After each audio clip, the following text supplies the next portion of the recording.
आज इंद्र मूर्ख के समान बात कर रहा है नारद से, और नारद बुद्धिजीवी है। और वैसे भी हमारी नीति कहती है, हमारे शास्त्र कहते हैं क्या, उपदेशो ही मूर्खाणाम प्रकोपाय न शांतये पयप्पाना भुजंगानाम केवलम विश्ववर्धनम।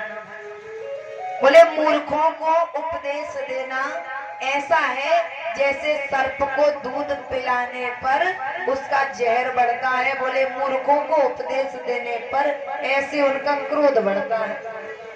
बोले पयप्पाना भुजंगानाम, पय कहते हैं दूध को, और बोले भुजंग कहते हैं भूख को। तो बोले जैसे आप सर्प को सोचते हैं उसकी भूख मिट रही है, आप दूध पिला देते हैं, और जब वह दूध पी लेता है तो बोले उसका विष बढ़ जाता है, जहर बढ़ जाता है। और इसी प्रकार बोले जब आप उपदेश करते हैं किसी मूर्ख को तो उसका क्रोध बढ़ता है।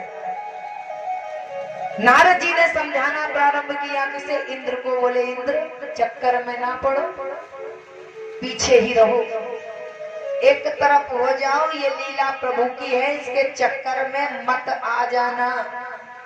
बोले बड़े बड़े हार गए इसके चक्कर में आकर। ब्रह्मा जी को तो जानते हो, कौन है? बोले हमारे पितामह। बोले हमारे पितामह जब इस लीला को ना समझ सके तो तुम्हारी औकात ही क्या है इंद्र। इंद्र नहीं समझा। इंद्र बोला अब तो आप चुप रहिए, मेरा इतना बड़ा अपमान उस गवार ग्वालियर ने किया, अब तुम देखो मैं क्या करता हूँ। और इंद्र को यहाँ घमंड आ गया कि मैं सबसे बड़ा और सर्वोपरि हूँ। भगवान अगर बड़े होते तो ब्रज में क्यों जाते, ऐसा मान करके बोले मेरी पूजा बंद कराई। आज प्रलय कालीन बादलों को बुलाया, प्रलय करने वाले सांबर तक बादल चले आए। बोले जाओ उमड़ घुमड़ करके ब्रज पर फैल जाओ और इतना पानी बरसाना ब्रज का एक एक कण बह जाए। बोले अच्छा। बोले ब्रज में कोई ना बचे, ऐसे समेट के बह जाए एक कण भी न रह जाए। बोले अच्छा। बोले हाँ, समूचे ब्रज को बहा दो, ये मेरा आदेश है। मैं यानी अहंकार, जहां मैं, मुझे, मेरा, मैंने आ गया तो जान लीजिए कि अहंकार प्रवेश कर गया। बोले ये मेरा आदेश है, जाओ ब्रज को बहा दो। आज जैसे ही चल पड़े हैं बादल, भाई स्वामी की आज्ञा का पालन करना सेवक का परम धर्म है। सेवक जान रहे हैं कि वे परमात्मा हैं, उनसे टक्कर लेना कामदेव का भगवान शंकर से टक्कर लेने के बराबर है। जल करके क्या हो जाएंगे, राख हो जाएंगे। लेकिन चल पड़े हैं आज बादल और फैल गए ब्रज 84 क्षेत्र के ऊपर, और वहां से भी पूरी तरह से फैल करके कहां इकट्ठे हो गए, बोले गोवर्धन के ऊपर। और जैसे ही वर्षा शुरू हुई, और वर्षा प्रारंभ होते ही शुरुआत में कभी देखा होगा थोड़ी थोड़ी बूंद गिरती है। देखो क्रोध का यही पता लग रहा है, जब वर्षा प्रारंभ होती है तो इशारा करती है कोई कीमती वस्तु रखी हो तो उठा लो। पहले 2 4 10 बूंद आएंगी, फिर बढ़ती है, लेकिन दया नहीं की। आज प्रारंभ में ही मूसलाधार वर्षा होने लगी। मूसल होता है ना, मूसल। बोले एक कहावत है पुरानी, आए तो आए, ना आए तो अपने घर जाए, हमें कौन सा मूसल बदलना है। तो वही मूसल जो विवाह में प्रयोग होता है, और मूसल का इतना मोटा आकार रहता है। बोले इतनी मोटी मोटी बूंद ब्रज पर गिरने लगी उमड़ घुमड़ के। और जैसे ही उमड़ उमड़ करके बादल बरसने लगे हैं, भगवान ने देखा, ब्रजवासियों ने कहा कन्हैया, कन्हैया हमारी रक्षा करो, कन्हैया तुम हमने कहा इंद्र की पूजा बंद करा करके गिरिराज की पूजा करो, और जब हमने गिरिराज की पूजा प्रारंभ कर दी तो ये दशा हुई। कन्हैया हमारी अब रक्षा करो।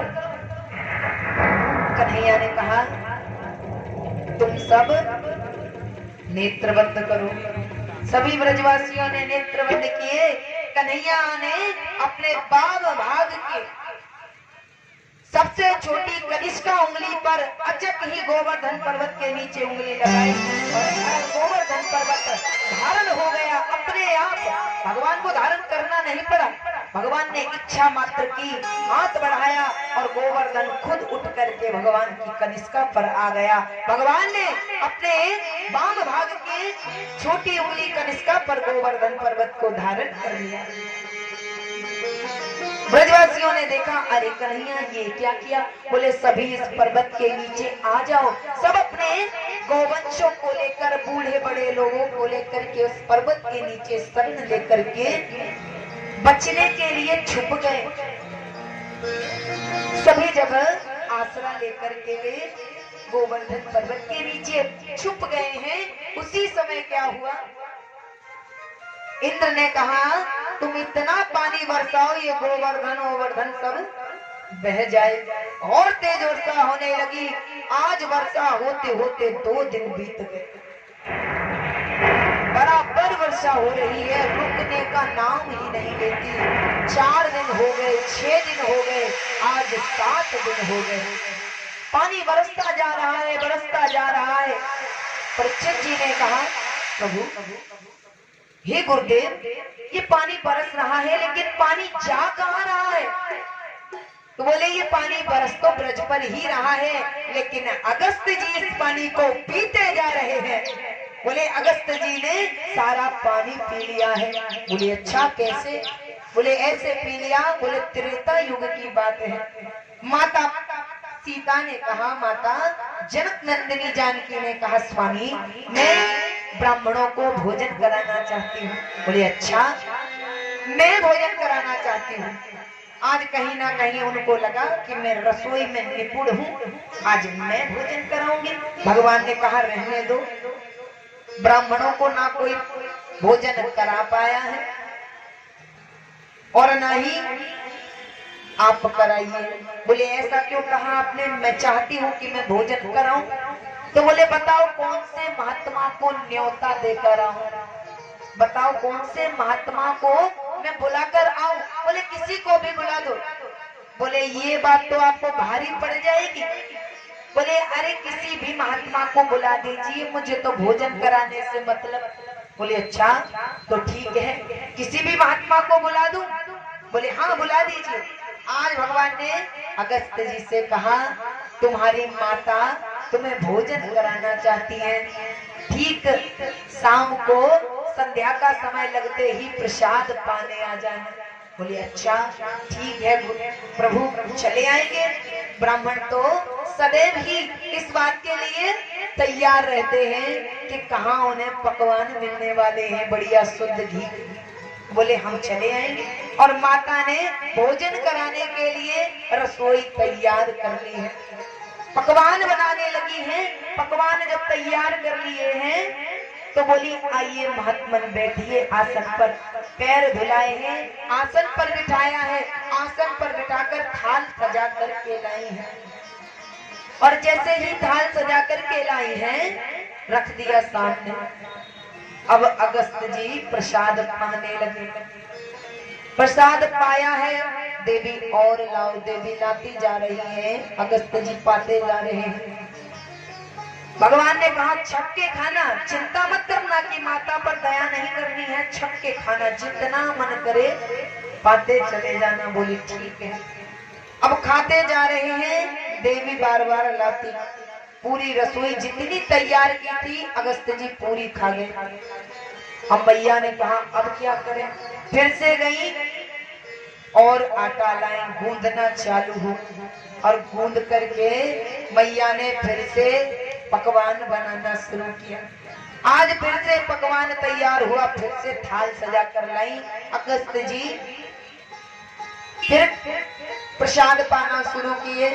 बोले देवी और लाओ, फिर पाते और लाओ और लाओ और लाओ। देवी थक गई, अब तो बैठ करके अपने पल्लू से अपना पसीना पोंछने लगी। महात्मा है कि अति कर दी। अब भगवान देख रहे हैं। भगवान ने कहा आपका जब मन भर जाए देवी, जब आप प्रसन्न हो जाए कि महात्मा ने खूब खाया, तब बता देना। भगवान ध्यान में बैठ गए। मैया ने फिर से पकवान तैयार किया, फिर लेकर पहुंची। अगस्त जी ने सब साफ कर दिया। अब बोले देवी एक एक दो दो पुड़ियां मत रखो, सीधी उठाकर लाओ और यही निकालो, जैसे ही छानो यहीं आकर के छोड़ो। बोले ठीक है महाराज। अब भैया पलड़े के पलड़े भर भर के लाने लगे। यहाँ पटकती अगस्त जी सीधा भीतर। माता ने सोचा अब क्या करूं, अगर अधूरा भोजन कराया ब्राह्मण को तो आफत। क्यों? क्योंकि ब्राह्मण के श्राप और आशीर्वाद से अनभिज्ञ नहीं है, जानती है कि क्या होगा। क्यों? क्योंकि कहा जाता है जब भोजन कराओ ब्राह्मण को तो बोले कैसे चरण छूना चाहिए। कब ब्राह्मण उठे तब भोजन पर से तब उसका आशीर्वाद कैसे लो। तो बोले भोजनांते शिव पूजांते यज्ञांते तथैव च त्रिभी पक्षे त्रिभी मासे त्रिभी वर्षेण सिद्ध्यति। बोले ब्राह्मण को प्रसन्न करके अगर उसका आशीर्वाद आपको चाहिए, आशीर्वाद फलीभूत करवाना है, आशीर्वाद का लाभ लेना है, तो बोले कब चरण छुओ। बोले जब भोजन करके खड़ा हो रहा हो तुरंत चरण पकड़ लो। और अब तो पता ही नहीं लगता कि चरण है कहाँ। चरण इधर है, इधर है, इधर है। चरण कैसे छूते हैं अब पता ही नहीं चलता। चरण इधर लगे हैं, कोई कोई तो बालों को ही छू लेता है, चरण छू गए। ये भी चरण है, हमें अब पता चल रहा है। पैर जैसे छूते हैं ना, तो कैसे छूते हैं। तो बोले त्रिभी पक्षे त्रिभी मासे त्रिभी वर्षेण सिद्ध्यति। बोले ब्राह्मण से अगर फल चाहिए तो बोले ब्राह्मण का जब आशीर्वाद चाहिए तो कैसे लेना चाहिए। बोले या तो वो भोजन करके उठ रहा हो तो उसके चरण को तुरंत छू लीजिए, लेकिन कहीं भी स्पर्श नहीं करना है। चरण को स्पर्श करना है तो बोले ऐसे उसके अंगूठे को पकड़िए। ये पैर का अंगूठा है तो बोले ऐसे अंगूठे को दबा लीजिए और जब तक वो ब्राह्मण आपके सर पर अपना हस्त कमल ना रख दे तब तक चरण पकड़ के रखिए, चाहे ब्राह्मण गिर पड़े। बोलिए कृष्ण कन्हैया लाल की, श्री राधा रानी सरकार की।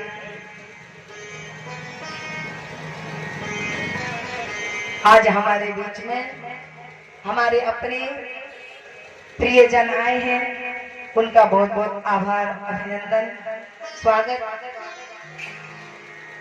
जो कि हमारे परिवार से ही है। इनका नव दुर्गा पूजा समिति बहुत बहुत आभार अभिनंदन करती है, स्वागत करती है। बहुत दूर से पधारे हैं हमारी कथा श्रवण करने के लिए।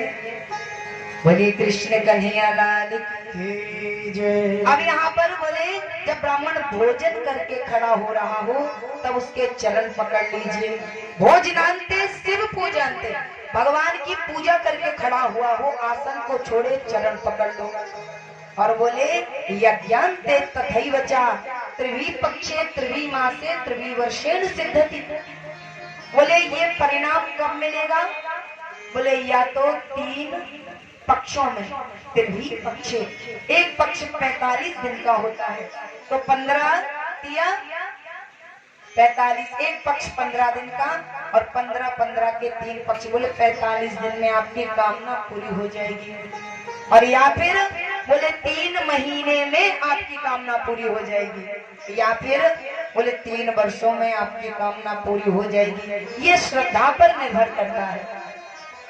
बोले जितनी अधिक श्रद्धा ब्राह्मण के चरणों में आपकी होगी, जितनी अधिक श्रद्धा होगी तो बोले 3 महीने में 3 पक्षों में ही काम हो जाएगा। बोले उससे कम श्रद्धा हुई तो बोले 3 महीने में काम हो जाएगा। और बोले बिल्कुल भी श्रद्धा ना हुई तो 3 वर्ष में तो काम हो ही जाएगा। बोले कृष्ण कन्हैया लाल की जय, श्री राधा रानी सरकार की जय। तो यहाँ पर माता जानकी जानती थी क्या? माता जानकी जानती थी कि ब्राह्मण श्राप दे आशीर्वाद, परिणाम तो सामने आ ही जाएगा। अब पसीना छोड़ रही हैं और पसीना छोड़ते हुए बोली अब क्या करूं, ये ब्राह्मण का तो मैं पेट ही भरने में समर्थ नहीं हो पा रही हूँ। बार बार प्रसाद बना कर लाती और ब्राह्मण देवता उस प्रसाद को खत्म कर देते।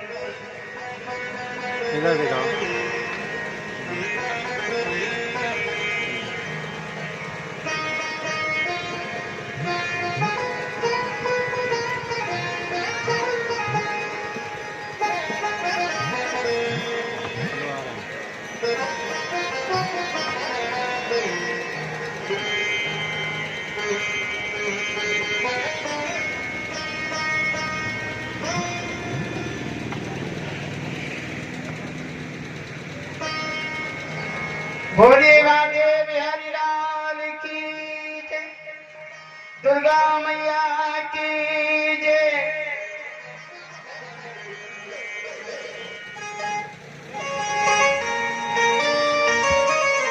आया बुलावा भवन से मैं रह ना पाई, अपने पति संग जग चढ़ाई नंगे पाँव आए। आया बुलावा भवन से मैं रह ना पाए, अपने पति संग चढ़ के चढ़ाए नंगे पाँव आए। तेरी जोत जगाओ जय हो माँ, तुम्हें चुनरी चढ़ाओ जय हो माँ।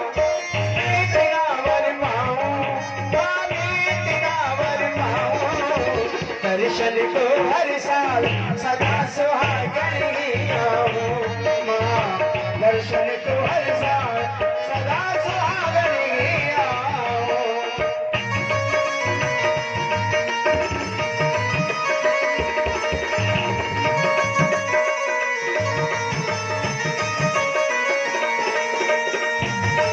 ओ अखंड ज्योत वाली मैया, तेरा भी सुहाग अखंड रहे।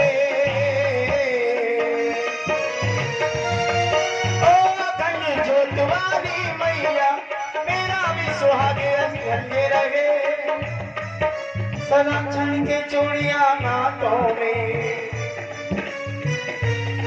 आदरणीय आगंतुक महोदय, नाम तो हम नहीं जानते, जो पधारे हैं आगंतुक श्री सत्यार्चा जी व्यास जी महाराज को सोने की अंगूठी मुद्रिका प्रदान की है, इनके लिए जोरदार तालियां। ओ अखंड ज्योत वाली मैया, मेरा भी सुहागे अखंड रहे। सजन के जोड़िया हाथों में सिंदूर भरी मेरी माँ है, तो चंदनी चढ़ाऊं जय हो माँ, तो दीप जलाऊं जय हो माँ।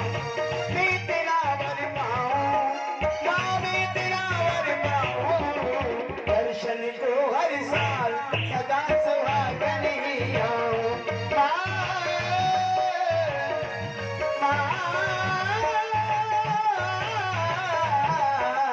आया बुलावा भवन से मैं रह ना पाए, अपने पति संग चढ़ के चढ़ाए नंगे पाँव आए।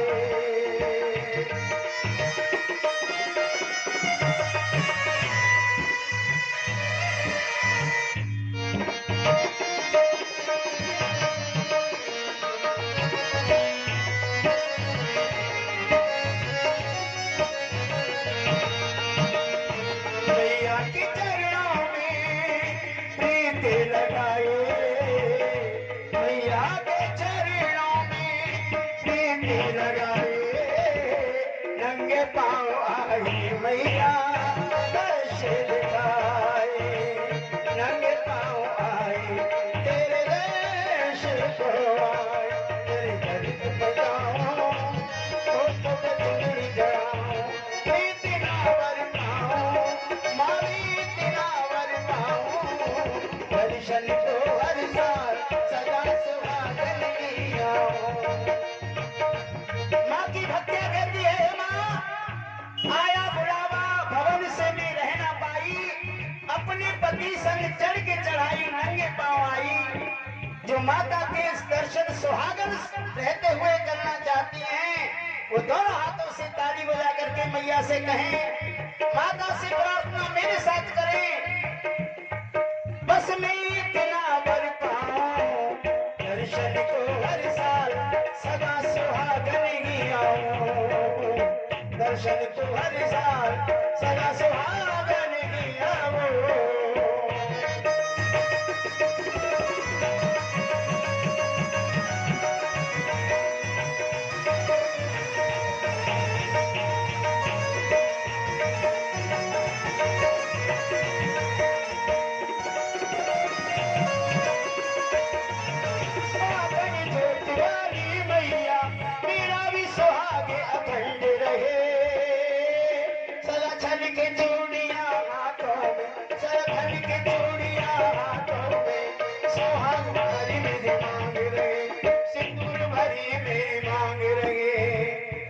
कल्याण हो भगवान छन के जोड़िया खन के जोड़िया हाथों में सुहाग बनी मेरी मांग रावण पाओ, दर्शन को हर साल सदा सुहागन आवे, दर्शन को हर साल सदा सुहागन आओ, मैं सुहागन आओ, मैं सुहागन आओ, दर्शन को हर साल सदा सुहागन आओ।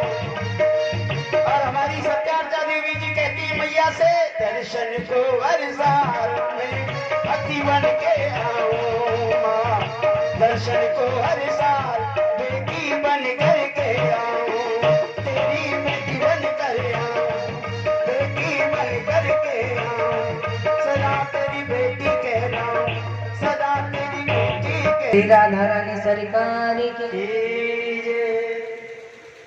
तो यहाँ पर माता जानती थी क्या कि अगर ब्राह्मण ने श्राप दिया तो फलीभूत होता है, वरदान दिया तो फलीभूत होता है। अगर ये द्वार से भूखे गए तो श्राप दे देंगे।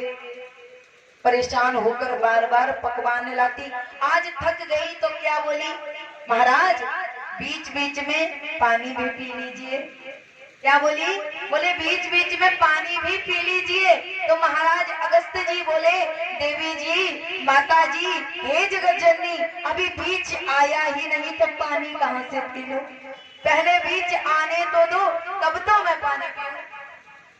मैया ने सोचा अब तो और आफत हो गई, मेरा तो आधा रसोड़ा खाली हो गया और ये कहते हैं कि अभी बीच नहीं आया। मैया परेशान होकर के क्या सोचने लगी, बोली अब तो भगवान का सहारा लेना ही पड़ेगा। दौड़ करके भगवान के पास गई और जैसे ही भगवान के पास गई, बोली प्रभु आज तो मुझे श्राप से बचा लो। बोले मुझे श्राप से बचा लो, मुझे लगता है आज मुझे श्राप मिल जाएगा, क्योंकि मैंने उन ब्राह्मण देवता को भोजन नहीं करा पाया है। बोले क्या हुआ, आप तो कहती थी कि ब्राह्मण देवता को मैं जिमाऊंगी, अब क्या हुआ। बोले जो भी हुआ हो लेकिन अच्छा नहीं हुआ, प्रभु बचा लीजिए। अब यहाँ पर प्रभु श्री राम जी ने क्या किया, तुलसी का एक पत्ता दिया और क्या बोले, बोले जाकर के थाली में ये पत्ता रख देना, अब की बार जब कुछ खाने को मांगे तो बोले ये पत्ता जाकर के थाली में रख देना। बोली ठीक है। आज लेकर के चली है, अपने पल्लू में उस पत्ते को लेकर आई और जैसे ही अगस्त्य जी ने कहा मुझे भोजन दे दो और लाओ, अभी पेट नहीं भरा है, तो लेकर के वही पत्ता उनकी थाली में रख दिया। आज अगस्त्य जी समझ गए कि भगवान का इशारा हो गया है। क्या इशारा हो गया कि अब बस करो, बहुत परेशान कर लिए माता को, अब बस करो और कह दो कि मेरा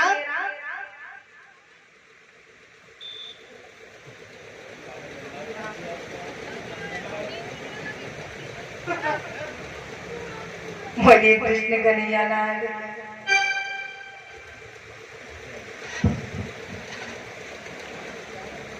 आ रहे चलो।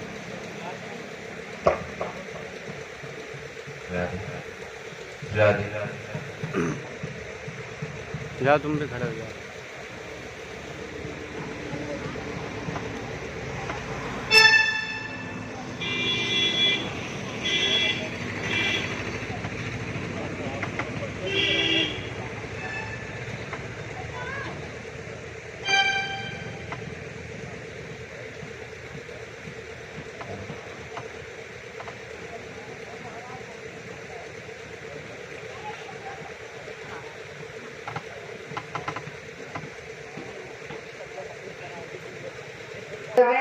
सरकार की। अब जैसे ही राम जी का आदेश मिला है अगस्त जी को, तो उन्होंने क्या किया, तुलसी का पत्ता उनके सामने आया तो वे समझ गई है। कौन समझ गए? अगस्त जी समझ गए कि अब भगवान का आदेश हो गया। तो अगस्त जी ने कहा आचमन कराने के लिए जल लाई। बोले आचमन करा दीजिए और जलपान करा दीजिए। तो जैसे ही कहा, अब राम जी बोले ऐसा है अगस्त जी, भोजन कराते कराते तो इतना समय व्यतीत हो गया, पेट नहीं भरा। अब ऐसा करूं, जो जलपान करना है वो द्वापर में करना। द्वापर में कब करना? बोले इंद्र जब कुपित होकर के, बोले इंद्र जब कुपित होकर के वर्षा करेगा तो उस समय आप क्या करना? बोले उस जल को आप पी जाना। वो चाहेगा कि हम ब्रज को बहा दें। बोले जब वो ब्रज को बहाने का विचार बनाए और वर्षा करे तो बोले उस सारे जल को आप अपनी अंजलि में भर करके पी जाना। बोले ऐसे ऋषि जो एक अंजलि में पूरे समुद्र को पी गए। बोले इस वर्षा के जल को आप पी जाना। बोले ठीक है। और बोले अब यहाँ पर सुखदेव जी ने परीक्षित जी से कहा, तो इस ब्रज पर बरसने वाले उस जल को अगस्त जी पी गए। अगस्त जी पी गए हैं।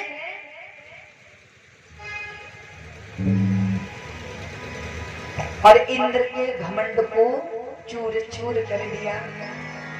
इंद्र का घमंड धरा का धरा रह गया। जो इंद्र का विचार था, क्या विचार था? कि हम ब्रज को बहा देंगे और ब्रज के एक कण को भी ना भिगा पाए, एक ब्रज के कण को भी भिगाने में असमर्थ रहे।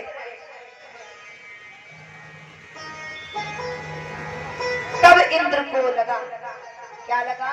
इंद्र ने सोचा कि मैं किसी भी कार्य को करने में समर्थ नहीं हूं। ऐसा विचार करके इंद्र ने क्या किया? विचार बनाया कि भगवान से क्षमा ही मांग लेना चाहिए।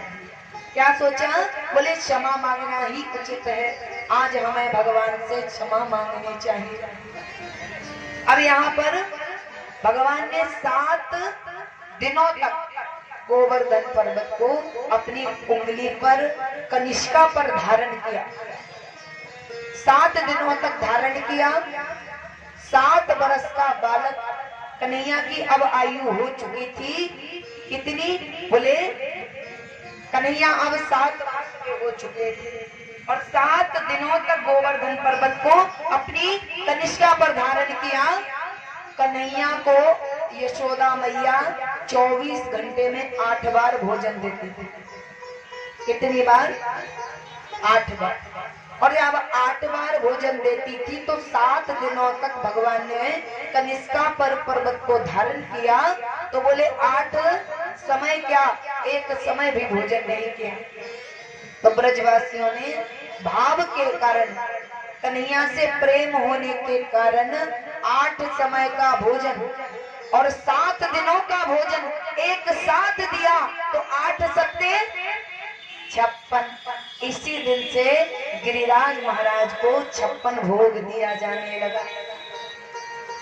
बोले समर्थ को नहीं दोस्त गुसाई, बोले एक साथ भी आप इतना भोजन पा सकते हैं। तो गिरिराज महाराज के सामने 56 भोग सजाया गया और भगवान ने उस पूरे प्रसाद को ग्रहण किया। अब जब भगवान के इस प्रताप को, इस लीला को ब्रजवासियों ने देखा, तो जब ब्रजवासियों ने देखा आपस में चर्चा करने लगे, बोले धन्य है, बोले ये कन्हैया जो है ये कोई साधारण बालक नहीं है, ये हमारे बीच में रहकर लीला करता है। अरे गर्गाचार्य जी जब नामकरण करने आए थे तब उन्होंने बताया था, क्या बताया था?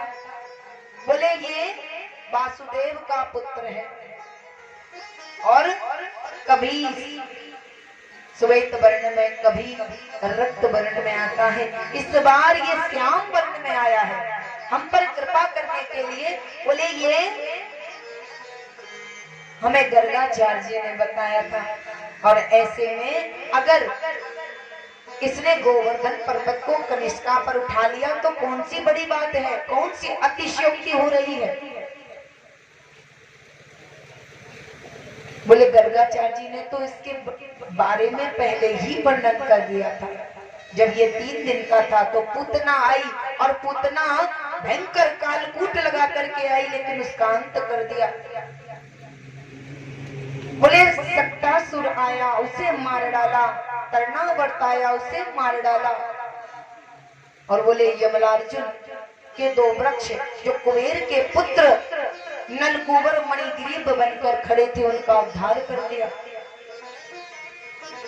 और बोले अघासुर, बकासुर, वत्सासुर, दैनकासुर, प्रलंबासुर, बड़े बड़े दैत्यों को इसने मिट्टी में मिला दिया। भगवान ने सोचा अब तो पकड़े गए, और अगर इस प्रकार ही हमारे बारे में जानकारी हो गई, आगे की लीलाओं को मैं कैसे करूंगा? भगवान ने अपनी माया से कहा देखो बाकी की जिम्मेदारी तुम उठाओ। क्यों? क्योंकि अगर ब्रजवासी जान गए कि मैं नंद का छोरा नहीं हूँ, मैं कोई और हूँ, तो बोले ये मुझे प्रेम करना बंद कर देंगे और पूजना शुरू कर देंगे, जो मुझसे सहन नहीं होता। तो माया ने भ्रमित किया है आज नंद बाबा को। नंद बाबा कहने लगे अरे बहुत देर हो गई, अपने अपने कार्यों को देखो जाकर। सब अपने अपने स्थानों पर चले गए। भगवान ध्यान में बैठे थे। आज जैसे ही भगवान ध्यान में बैठे थे तो इंद्र चला है अमरावती से। अमरावती यानी स्वर्ग से। इंद्र चला है स्वर्ग से। भगवान के सामने कैसे जाए? भगवान के सामने कैसे जाए? अब कहने लगा कि कुछ भी हो मुझे क्षमा तो मांगनी ही है। क्यों? क्योंकि मैंने भगवान के भक्तों के साथ बहुत बुरा किया। भगवान को ब्रजवासी अत्यंत प्रिय हैं। आज सामने खड़ा है इंद्र और क्या कहने लगा? विशुद्ध संतम तव धाम शांतम मायामयोऽयं भस्सरजस्तमस्तकम् मायामयोऽयं गुणसम्प्रवाहो न विद्यते ते गृणानुबन्ध। आज कहने लगा प्रभु मैं जानता हूँ आप कर्म बंधन से मुक्त हैं, आप माया से परे हैं और आप सर्वशक्तिमान हैं। आपका स्वरूप तपोमय है, सत्यमय है आपका स्वरूप। प्रभु मैं आपको पहचान न सका, मुझसे अपराध हो गया। आपका स्वरूप अत्यंत शांत है और ज्ञानमय है और ऐसे स्वरूप को भी मैं पहचान न सका। प्रभु मुझे क्षमा कर दो। भगवान ने नेत्र नहीं खोले। आज इंद्र भगवान की स्तुति करता चला जा रहा है परंतु भगवान नेत्र नहीं खोले। बोले मैं अपने ऊपर अत्याचार सहन कर सकता हूँ लेकिन अपने भक्तों के ऊपर अत्याचार सहन नहीं करता हूँ। तुमने मेरे प्रिय गौवंश और मेरे प्रिय गोपी ग्वाल इन सब पर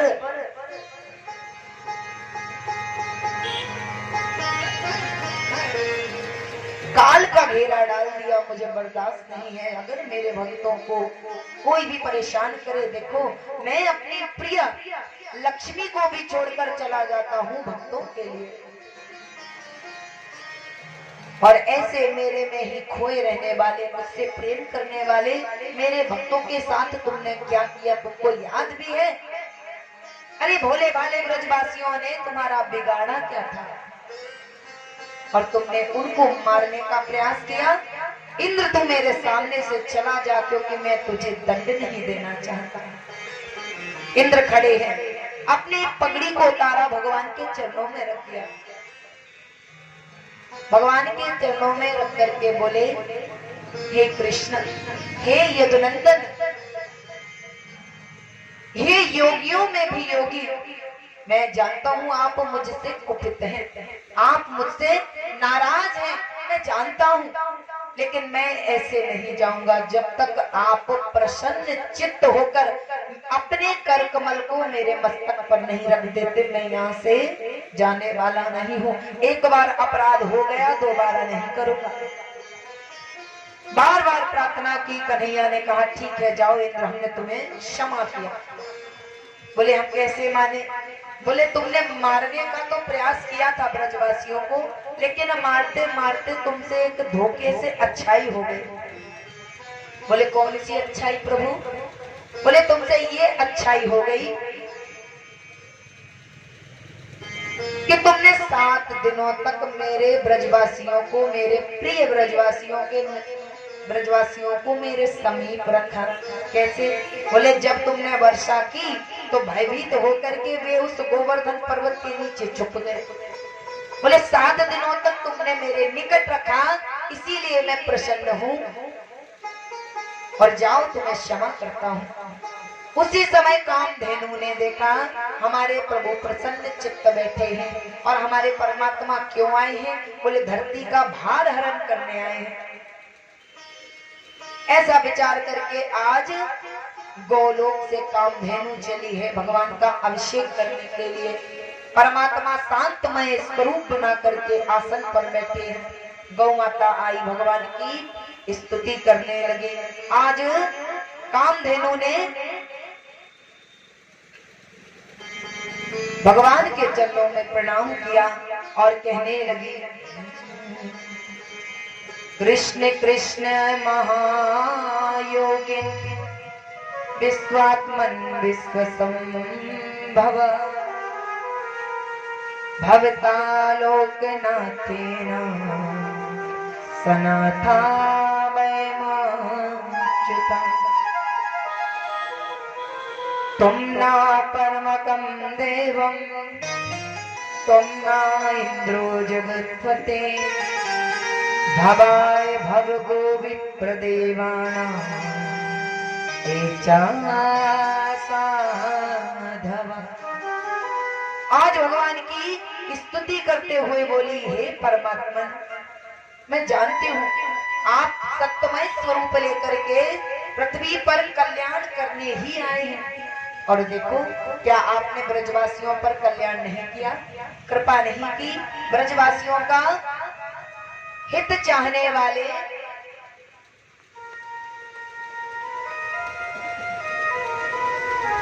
आप सदैव ब्रजवासियों के पास ही रहना चाहते हैं, और देखो आपने आज वह कर दिखाया। बोले आप योगियों में भी योगी, परम ईश्वर परमात्मा हैं, और बोले गोपवेश धारण करके आए हैं, आप ग्वाल बनकर आए हैं, लेकिन मैं क्या जानती नहीं कि आप मेरे परमात्मा हैं? मैं जानती हूँ प्रभु। प्रार्थना करती हुई बोली, मेरी इच्छा है कि मैं आपका अभिषेक करूं। आज गौ माता ने क्या किया? भगवान की स्तुति करते हुए अपने थनों से दूध चुचा करके दूध की धार बहने लगी है। आज जैसे ही इच्छा की है प्रभु का अभिषेक करने की, तो गौ माता के थनों से दुग्ध बहने लगा है, और भगवान के ऊपर जाकर के भगवान के पूरे अंगों को, समस्त अंगों को भिगोकर अभिषेक करने लगा। गौ माता सामने हाथ जोड़कर खड़ी है। भगवान का अभिषेक हुआ और भगवान ने आशीर्वाद दिया है, इंद्र चल दिए हैं अमरावती को, और यहाँ पर गौ माता गौलोक को चली गई। बोलिए कृष्ण कन्हैया लाल की जय। अब यहाँ पर श्री सुखदेव महाराज ने परीक्षित जी से कहा, बोले नंद बाबा के मन में शंका तो पहले ही आ गई थी कि कन्हैया कोई साधारण बालक नहीं, वो तो कन्हैया ने बुलाने का प्रयास किया। क्यों प्रयास किया? क्योंकि अगर ब्रजवासी पहचान गए तो वे भगवान मानने लगेंगे और सभी लीलाएं धरी रह जाएंगी। तो उन्होंने क्या किया, अपने माया को याद किया और सब अपने अपने काम में लग गए हैं। यहाँ पर आगे की भगवान लीला करने लगे। बोले एक दिन नंद बाबा ने एकादशी का व्रत किया। जब नंद बाबा ने एकादशी का व्रत किया तो उन्होंने सोचा अगर एकादशी का पारण द्वादशी में ना हो पाए तो बोले द्वादशी तिथि निकल गई अगर, तो द्वादशी एकादशी का पूरा फल ले जाती है। तो नंद बाबा ने क्या किया, रात्रि में ही उन्होंने सोचा ब्रह्म मुहूर्त लग गया है, तो उन्होंने क्या किया, रात्रि में ही स्नान करने के लिए निकल गए। कहाँ? यमुना जी में। और यमुना जी में जैसे ही स्नान करने के लिए निकले हैं उसी समय क्या हुआ, यमुना के जल में प्रवेश कर गए। ध्यान नहीं दिया कि रात्रि के समय में कोई भी देव नदी हो, सुरसरी हो, यमुना, नर्मदा, कावेरी, ताप्ती, गोदावरी, बोले सब जब शयन करती हैं तो इनमें लहरें नहीं उठती, इनमें लहर नहीं उठती हैं। ध्यान नहीं दिया और जाकर के प्रवेश कर गए, स्नान करने लगे। तो वरुण के अनुचर असुरों ने इन्हें बांध लिया और जैसे ही इन्हें बांधा है तो वरुण लोक में ले गए और वरुण लोक में ले जाकर के अपने स्वामी के सामने प्रस्तुत किया। नंद बाबा ने पूछा कि मेरी गलती क्या है, मैंने अपराध क्या किया है, मुझे यहाँ उठा करके क्यों लाया गया, मैंने क्या किया है? तो कुछ नहीं बताया। बोले इसका उत्तर आपको कुछ समय बाद मिलेगा। कुछ भी नहीं बोले। अब यहाँ पर जब मैया यशोदा ने देखा ब्रह्म मुहूर्त निकल गया, सूर्य देव भी उग गए हैं और यहाँ दोपहर भी निकलने वाली है, नंद बाबा नहीं आए। तो उसी समय जब देखा कि नंद बाबा नहीं आए हैं तो क्या हुआ, पूछा कि देखो नंद बाबा को किसी ने देखा क्या? महाराज नहा करके आ जाते थे बड़े जल्दी भोर में ही, क्योंकि आकर के देवालय में पूजा करते थे और अभी तक नहीं आए, क्या हुआ? देखो तो सबने ढूंढा, कुछ पता नहीं चला। तो आज कन्हैया को माता यशोदा ने याद किया। मैया यशोदा कहने लगी,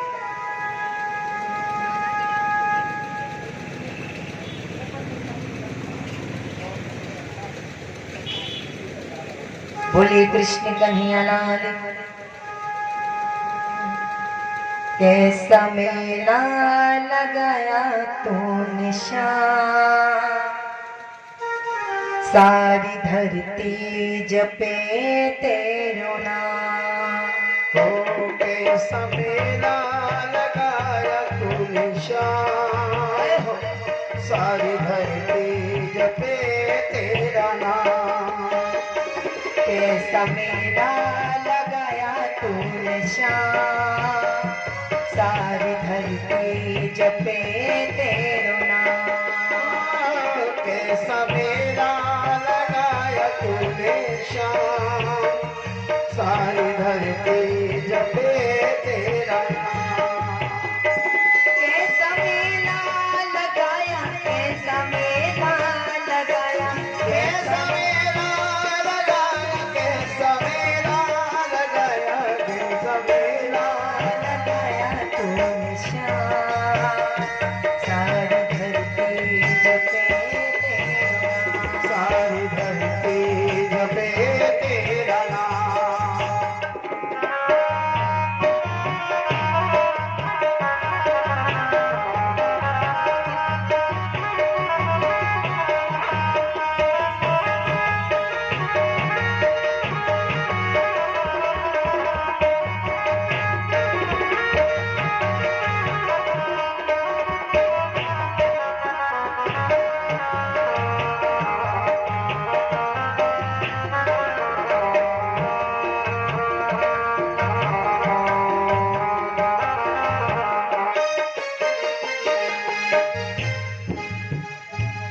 मूसलाधार बरसात में लिया पर्वत उठा हाथ में। मूसलाधार बरसात में लिया पर्वत उठा हाथ में। मूसलाधार बरसात में लिया पर्वत उठा हाथ में। आए ब्रजवासियों के काम, आए ब्रजवासियों के काम। सारी दुनिया जपे तेरो नाम। तेरा को लगाया तूने शाम। सारी दुनिया जपे तेरा नाम।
कंस वध कर दिया बेफिक्र, माँ पिता कैद से मुक्त कर।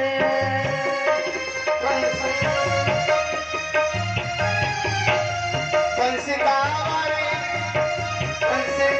वध कर दिया बेफिक्र, माँ पिता कैद से मुक्त कर। गाय धरती गगन आठोया, गाय धरती गगन आठोया। सारी धरती जपे तेरो नाम। तेरे कैसा मेरा लगाया तूने शाम। सारी धरती जपे तेरा नाम कैसा मेरा।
भक्तों के भंडार हो।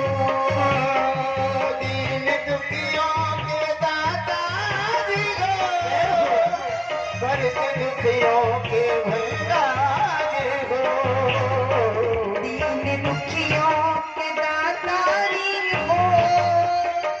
भरत भक्तों के भंडार हो। तेरे चरणों में जीवन कमा, तेरे चरणों में जीवन कमा। सारी धरती जपे तेरा नाम। सावरे सवेरा लगाए तूने शाम। सारी दुनिया जपे तेरा नाम। सावरे सवेरा लगाया तूने शाम।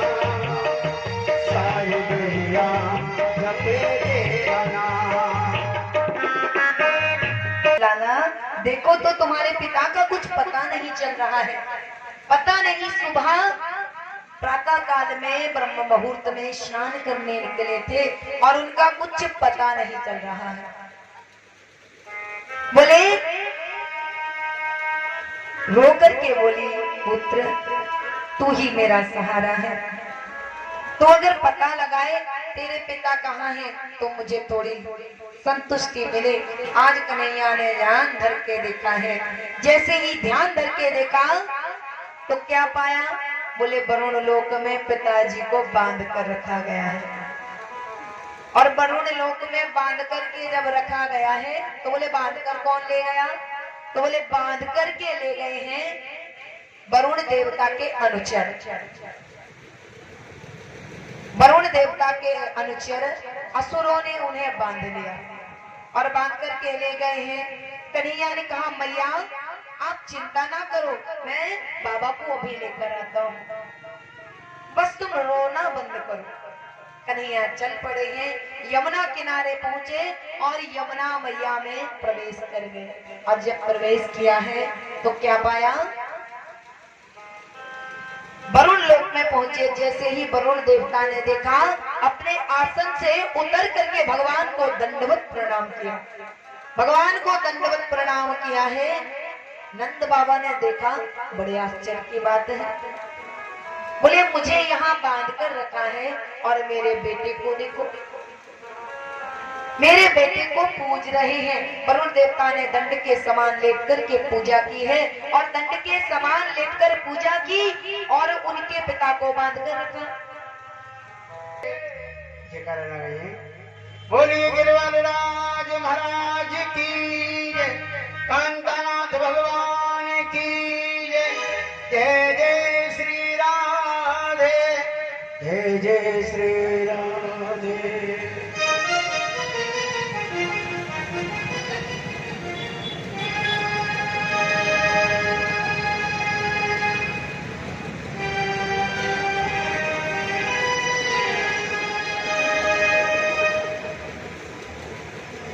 बोले कृष्ण कन्हैया लाल की।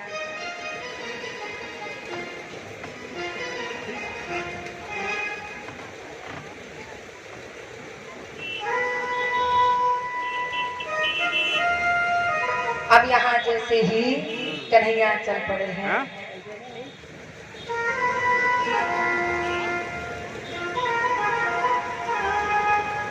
ढूंढने के लिए अपने बाबा को देखा।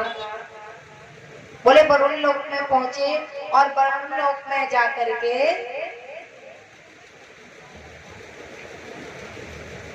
कन्हैया को तो बिठा दिया ऊंचे आसन पर और बोले ऊंचे आसन पर कन्हैया को बिठाया और स्वयं नीचे खड़े हैं। कौन? वरुण देवता। जब वरुण देवता नीचे खड़े हैं और ऊपर बैठे हैं कन्हैया, तो नंद बाबा ने देखा। नंद बाबा ने देखा तो नंद बाबा को बड़ा आश्चर्य हुआ। बोले ये सब क्या है? आज देख लिया, ब्रज में लौट कर आए। और जब ब्रज में लौट कर आए हैं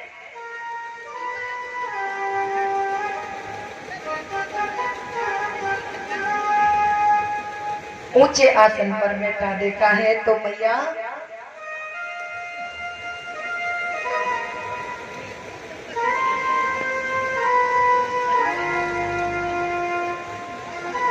कन्हैया की सभी देवता, सिद्ध, चारण, गंधर्व, देवता, ऋषि, मुनि, त्रिदेवता सब पूजा कर रहे हैं। नंद बाबा ने देख लिया और नंद बाबा ने देखा, आश्चर्य में पड़े हैं, लेकिन नंद बाबा अभी भी बंधे हुए हैं।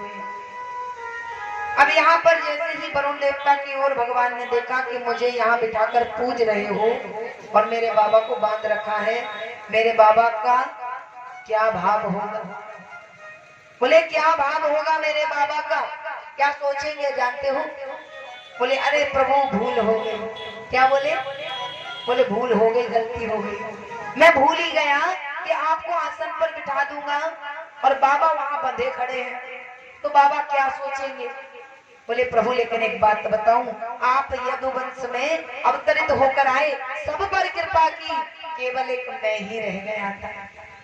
जहाँ तक कि आपने पृथ्वी माता पर तक कृपा कर डाली, उनकी मिट्टी खाकर, और मेरे को कैसे भूल गए थे जब आप नहीं आए। कहावत है ना पुरानी, कोई नीके ना माने तो नागे मनवाओ। बोले जब आप अपने आप से नहीं आए तो मैंने सोचा आपके पिता को पकड़ के लाऊंगा तो आप खुद ही खिंचे चले आओगे। तो वे बांध करके बोले ले गए थे। और एक बात बोले आपके पिता ने एक और गलती कर दी थी। क्या? बोले रात्रि के समय में पवित्र नदियों में स्नान नहीं करना चाहिए। बोले तुम्हारे पिताजी ने यही गलती कर दी। अब वरुण स्तुति करने लगे, भगवान की कहने लगे नमस्तुभ्यं भगवते ब्रह्मणे परमात्मने नायत्र श्रूयते माया लोक सृष्टि विकल्पनः। कहने लगे हे परमात्मा, मैं जानता हूँ कि ये जो सृष्टि है इसके पालन करता है आप। मैं आपके चरणों में नमस्कार करता हूँ। मैं जानता हूँ आप भक्तों को अभय देने वाले हैं, भक्तों के भगवान हैं, वेदांतियों के ब्रह्म हैं, और बोले योगियों के परमात्मा है, और बोले भूखे लोगों के भोजन है आप। मैं जानता हूँ, इसीलिए तो आपके दर्शन के लिए मैं तड़प रहा था। और बोले मैंने आपके अंदर ही लोक सृष्टि की कल्पना की है। ऐसा कहते हुए चरणों में प्रणाम किया। बोले आप अपने बाबा को अब ले जा सकते हो। मुक्त कर दिया बंधन से। कन्हैया लेकर चले ब्रज में, और जैसे ही ब्रज में पहुंचे तो ब्रज में पहुंचे सभी ने दौड़ करके नंद बाबा को पकड़ा, और माता यशोदा रो रही थी। कन्हैया ने कहा मैया ये रहे बाबा, अब क्यों दुखी होती हो? आज कन्हैया को हृदय से लगा लिया। बोले बेटा कहाँ थे? तो बोले ये मत पूछो कहाँ थे, बस बाबा आ गए हैं इससे मतलब रखो। नंद बाबा ने कहा ऐसे कैसे? आज पूरा वर्णन कर दिया ब्रजवासियों से। बोले सुनो, मैं गया नहाने, रात हो गई थी, मुझे कुछ राक्षस पकड़ ले गए, वरुण लोक में ले गए। वरुण ने मुझे तो बांधा, जब मेरा बेटा मुझे लेने गया तो बोले इसको अपनी कुर्सी पर बिठा दिया। और बोले संसार में है कुर्सी की लड़ाई, और ऐसे वरुण देवता के मेरे छोरा को जबरदस्ती कुर्सी दे रहे हैं। और बोले लड़ाई मची है कुर्सी की, कुर्सी लोग खींचते हैं, और ये है कि जब पहुंचा तो कुर्सी से दी जा रही थी। बोले कुर्सी की लड़ाई धरी की धरी रह गई, और मेरे छोरा को कुर्सी पर बिठा दिया। जैसे ही ब्रजवासियों ने सुना, ब्रजवासियों के मन में एक भावना आई। बोले हे भगवान, मेरा कन्हैया, मेरा कन्हूड़ा, मुझे भी उस लोक का दर्शन करा दे जो इसका दिव्य लोक है। उस लोक का दर्शन नंद बाबा ने किया था, वरुण लोक में कन्हैया बैठे हैं, और उसी लोक का दर्शन किया। सिद्ध चारण गंधर्व सभी देवता, यक्ष गंधर्व किन्नर सब सेवा कर रहे हैं। कोई चरण दबा रहा है, कोई बीड़ा दे रहा है, कोई पंखा जल रहा है। बोले अच्छा। जैसे ही भगवान ने सुना ब्रजवासियों को मेरा धाम देखना है, बोले चलो सब। कहाँ? बोले यमुना किनारे। यमुना में बोले डुबकी लगाओ। सभी ब्रजवासियों ने जैसे ही डुबकी लगाई तो पहुंच गए भगवान के उसी धाम में। वहां पर क्या है? बोले सामने ऊंचा सिंहासन है, उस ऊंचे सिंहासन पर कन्हैया बैठा है, सुंदर हाथों में आयुध धारण करके बैठा है। द्वारपाल खड़े हैं, सेवक खड़े हैं, पंखा झल रहे हैं, कुछ द्वार पर खड़े हैं।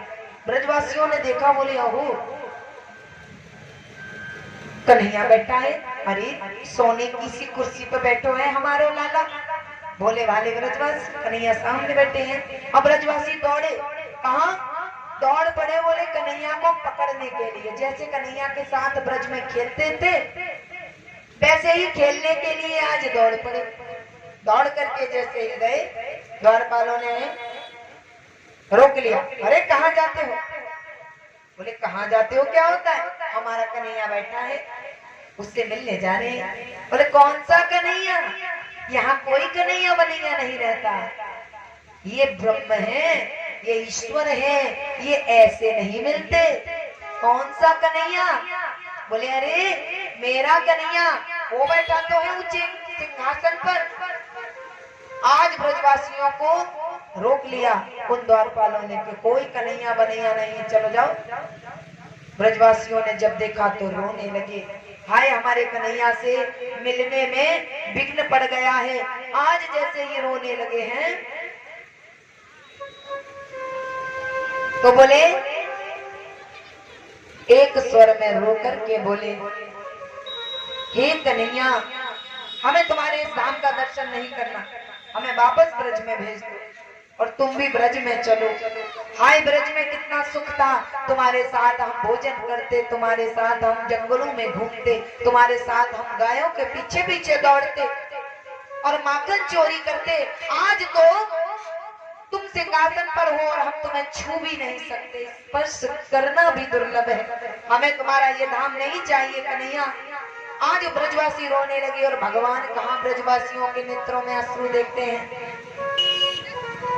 ब्रजवासियों के नेत्रों में कहाँ भगवान अश्रु देखते हैं? जैसे ही देखा कन्हैया ने अपनी माया को खींच लिया है, ब्रजवासियों को तुरंत लेकर पहुंचे ब्रज में। ब्रजवासियों ने तुरंत कन्हैया को हृदय से लगा लिया और रोने लगे। कन्हैया ने कहा, तुम ही तो कह रहे थे कि हमें अपने उस धाम का दर्शन करा दो, अब क्या हुआ? अब क्यों रो रहे थे? बोले, हमें नहीं जाना, हमें तो तुम्हारे साथ ब्रज में ही रहना है। जानते हैं, जब ब्रजवासी अपने प्राणों को छोड़ते हैं तो बोले उनके मुंह में, उनके मुख में ना सोना डाला जाता है, ना गंगा जल डाला जाता है और ना ही मोक्ष प्राप्त कराने वाली कोई वस्तु डाली जाती है। बोले क्या डाला जाता है? बोले उनके मुख में ब्रज की रज डाली जाती है। क्यों? क्योंकि उन्हें फिर से ब्रज में ही जन्म मिले। बोले उनके मुख में ब्रज की रज डाली जाती है।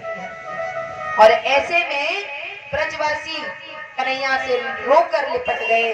अब यहाँ पर बोले शुक्राचार्य जी कहते हैं, अब वह रात आ गई है। कौन सी रात? बोले रास लीला की रात। बोली कृष्ण कन्हैया लाल की जय, श्री राधा रानी सरकार की जय। और कन्हैया कृपा करने के लिए आज सुंदर स्वरूप बना लिए हैं।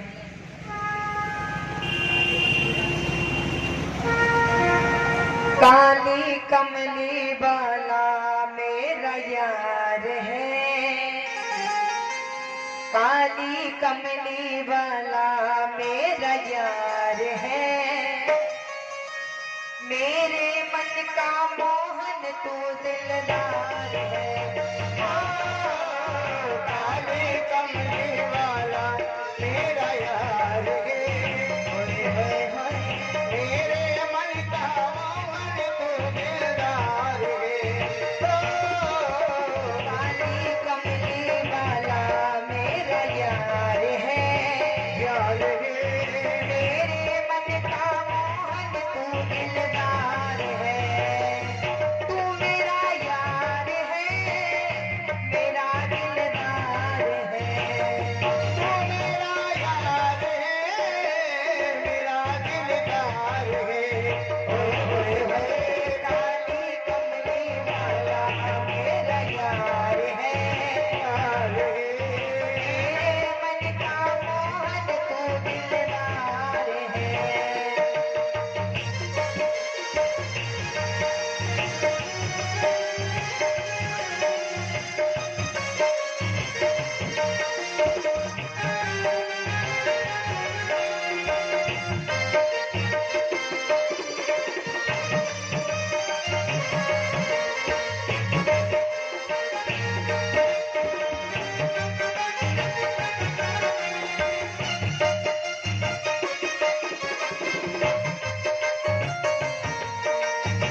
बोले कृष्ण कन्हैया लाल की जय। अब वही रात्रि आ गई। कौन सी रात्रि?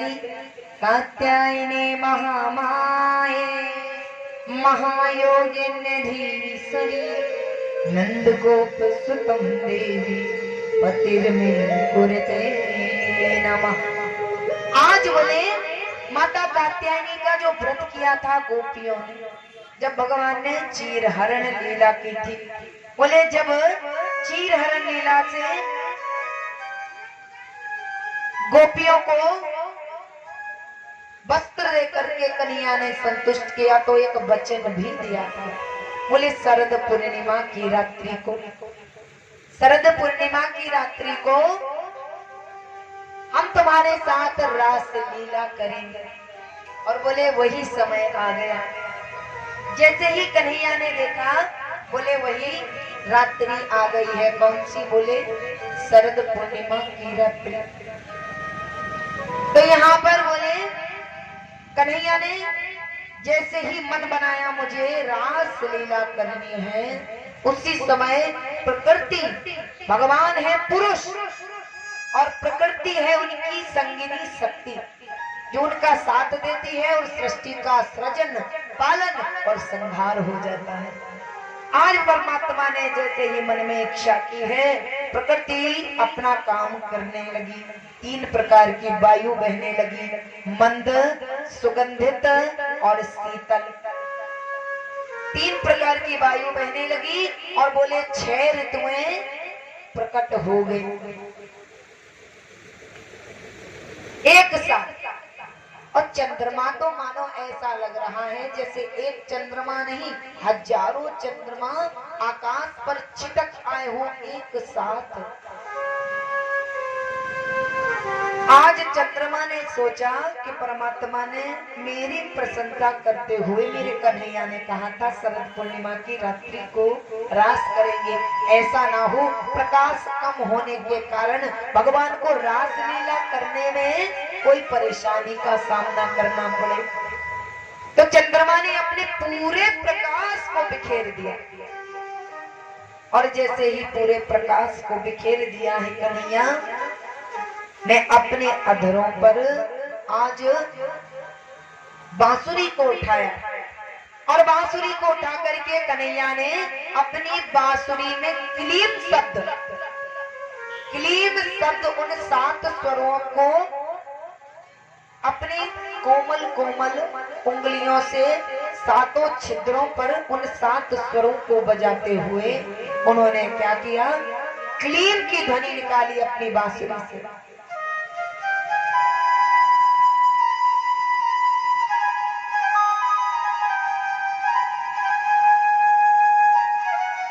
आज कन्हैया ने अपनी बांसुरी में क्लीम शब्द को बजाया। क्लीम शब्द काम बीज है, मन को मुक्त कर देने वाला है, मन को आकर्षित करने वाला है। आज बजा दिया है बांसुरी के सुंदर स्वर में। जैसे ही बजाया गोपियों के कानों में आवाज गई। सभी गोपियों को लगा कन्हैया ने मुझे बुलाया है, दूसरी गोपी को लगा मुझे, तीसरी को लगा मुझे। सब आपस में यही विचार करने लगी कन्हैया ने हमको बुलाया है। तो जो गोपी अपने पति के चरण दबा रही थी वह छोड़ करके दौड़ चली है। कई गोपियों ने विचार किया कि स्वामी से मिले तो श्रृंगार करके मिलना चाहिए। जाकर के दर्पण के सामने बैठी श्रृंगार करने के लिए, और उतने में ही क्या हुआ, इतनी मुग्ध हो गई। होठों का श्रृंगार गालों पर किया, गालों का श्रृंगार आंखों में किया, उल्टा पुल्टा करके चल दी है। मुग्ध होने के कारण नीचे के वस्त्रों को ऊपर, ऊपर के वस्त्रों को नीचे धारण कर लिया। एक गोपी भगवान को याद करती हुई और अपने पति के लिए सुंदर भोजन की थाल सजा कर लाई। थाल को उठाकर वहां फेंका, भगवान की ओर दौड़ पड़ी। जैसा उल्टा सुल्टा श्रृंगार किया करके चल दी है। गोपियों के कानों में सुंदर कुंडल है, बालों में गजरा गूंथ करके चल दी है, पैरों में गजरे के टूट टूट कर फूल गिरते जा रहे हैं। गोपियां दौड़ी चली जा रही हैं, पैरों में नूपुर की ध्वनि सुनाई दे रही है, नूपुर बज रहे हैं, घुंघरुओं की आवाज आ रही है। सब उस ओर दौड़ी चली जा रही हैं जिस ओर से यदुनंदन कृष्ण के बंसी के स्वर सुनाई दिए। बाजे मुरलिया बाजे, बाजे मुरलिया बाजे,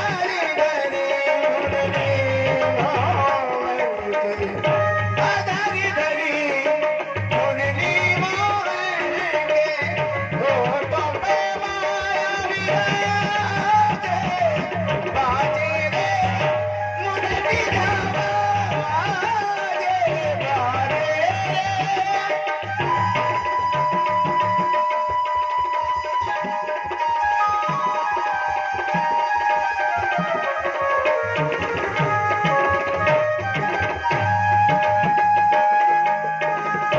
हरि हरि वास की बनी मुरलिया, हरि हरि वास की बनी मुरलिया, मरम मरम चूबे उमरिया, मरम मरम चूबे उमरिया, चल चल चतुर मुरलिया जिस पर अधरे पे मुरली विराजे, बाजे मुरलिया बाजे, बाजे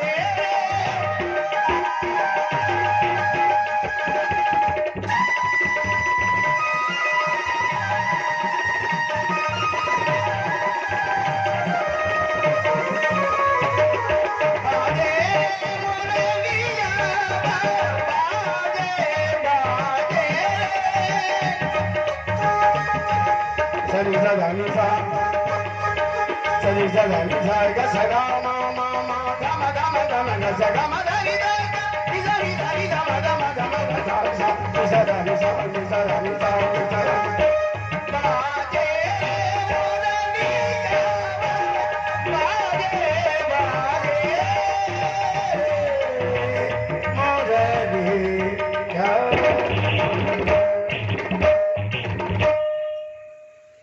बोलिए बंसीधर भगवान, रास रचैया भगवान, कृष्ण कन्हैया भगवान। आज भगवान ने अपने होठों पर बांसुरी रखकर जैसे ही क्लेम शब्द निकाला, गोपियों को, जो गोपियां भागती चली आ रही हैं, उनको तो लग ही रहा है कि कन्हैया ने हमें पुकारा, और जो गोपियां सो रही थी उनको सोने में भी लगा कि कन्हैया ने कहा उठो और चलो। वे भी गोपियां उठकर चलती हैं। एक गोपी को उनके पति ने नहीं आने दिया, तो गोपी ने क्या किया, एकदम भागने लगी। पति ने पकड़ लिया, कहाँ जाती हो? बोले छोड़ दीजिए स्वामी, छोड़ दीजिए, मुझे कन्हैया बुला रहा है। बोले कहीं नहीं जाओगी। आज पकड़ करके कमरे में बंद कर दिया।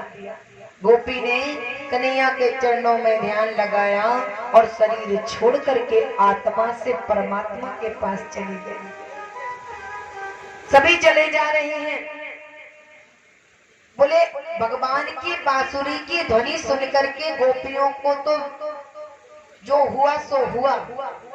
बोले वृक्ष, लताएं, जहां तक कि जंगल में रहने वाले पशु भी मुक्त होकर भगवान की ओर दौड़ चले थे।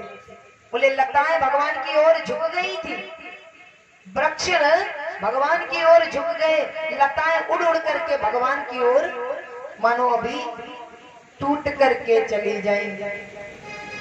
भगवान के पास पहुंच करके गोपियां खड़ी हो गई झुंड बनाकर, और जब झुंड बना करके गोपियां सम्मुख खड़ी हैं, इतने में कन्हैया ने बांसुरी को अधर से हटाया, बांसुरी बजाना बंद किया। जैसे ही कन्हैया ने बांसुरी बजाना बंद किया, अब तो भैया चमत्कार हो गए। गोपियां सामने खड़ी हैं और कन्हैया के अधरों पर बांसुरी है। और गोपियों ने जैसे ही कन्हैया की ओर देखा तो कन्हैया ने गोपियों की ओर देखा, और गोपियों की ओर देख करके कन्हैया क्या कहने लगे, बोले स्वागतम वो महाभाग प्रियम किम परिवाणि वह ब्रजस्तायानयं कस्य भूतागमनम कारणम। बोले स्वागतम वो महाभागा, आपका स्वागत है, आइए। आप जंगल वन देखने आई है ना, देख लीजिए, बहुत सुंदर लग रहा है। शरद पूर्णिमा की रात्रि है और बोले सभी ऋतुएं अपनी कला दिखा रही हैं। आइए आकर के दर्शन करिए, और अगर दर्शन कर लिया हो तो अपने घर लौट जाइए। क्या बोले? बोले अगर दर्शन कर लिया हो तो अपने घर लौट जाइए। गोपियों ने कहा ये कोई बात हुई? जैसे मुझे यहाँ कन्हैया नगर वासी कह दे कि देवी जी आपका हमारे घर पे भोजन है, और जब हम पहुंच जाएं तो हमसे पूछें इधर क्यों आई है। आपको तो भोजन कराने की जिम्मेदारी नवदुर्गा पूजा समिति की है। बोले कमलेश पांडे कराएं या कमलेश दुबे कराएं या हमारे परीक्षित जी कराएं? बोले और कोई नहीं करा सकता, तो यहाँ क्यों आई है? तो जैसे ही गोपियों ने कहा धन्य हो, पहले बुलाते हो और जब आ जाते हैं तो प्रश्न करते हो, सर्व नहीं आई। बोले कन्हैया पहले बुलाकर इस प्रकार अपमान करना उचित नहीं है। कन्हैया ने कहा सुन लो गोपियों, क्या बोले? पिता रक्षति कौमारे भर्ता रक्षति यौवने पुत्रा रक्षति स्थविरे स्त्री स्वातंत्रमर्हसि। बोले स्त्री को कभी भी कहीं अकेले नहीं जाना चाहिए। स्त्री कहीं भी अकेली जाए तो सम्मान नहीं पाती। बोले स्त्री को कहीं अकेले विचरण नहीं करना चाहिए। जब बालिका हो तो अपने पिता के साथ यहाँ वहां कहीं भी जाए, पिता की आज्ञा का पालन करे, और बोले पिता के आज्ञा का पालन करती हुई पिता के साथ रहे। और बोले जब जवान हो जाए तो बोले पति के सानिध्य में शोभा पाती है, पति की आज्ञा का पालन करे, और बोले पति के साथ ही जहां भी जाना हो जाए। और बोले जब बूढ़ी हो जाए तो बोले पुत्र के साथ उस स्त्री को रहना चाहिए, पुत्र के साथ वह वृद्ध होकर के स्त्री रहे तब शोभा पाती है। तो यहाँ पर बोले विडंबना है बड़ी। क्या विडंबना है? बोले माता तो पुत्र के साथ रहना चाहती है, लेकिन पुत्र रहना चाहता है घरवाली के साथ। बोले माता तो चाहती है कि पुत्र के साथ रहे, लेकिन पुत्र कब चाहता है कि माता के साथ रहे? बोले एक माता के दो पुत्र थे, 15-15 दिन दोनों पुत्रों ने बांट लिए। बोले 15 दिन छोटे के साथ रहेगी माँ, और बोले 15 दिन बड़े के साथ रहेगी। 15-15 दिन बांट लिए, 15 दिन ये खिलाता, 15 दिन ये खिलाता, सेवा करता। और बोले जब 15 दिन गुजर जाते तो दूसरे के यहाँ भोजन की सेवा शुरू हो जाती। बोले जिस महीने में 31 दिन पड़ जाते उस 31वें दिन मैया का एकादशी हो जाता। क्यों? 15-15 दिन बांट लिए हैं। तो बोले जिस महीने में 31 दिन पड़ गए मैया भूखी बैठी रही, एक भी छोरा पूछने नहीं आया। और जबकि मैया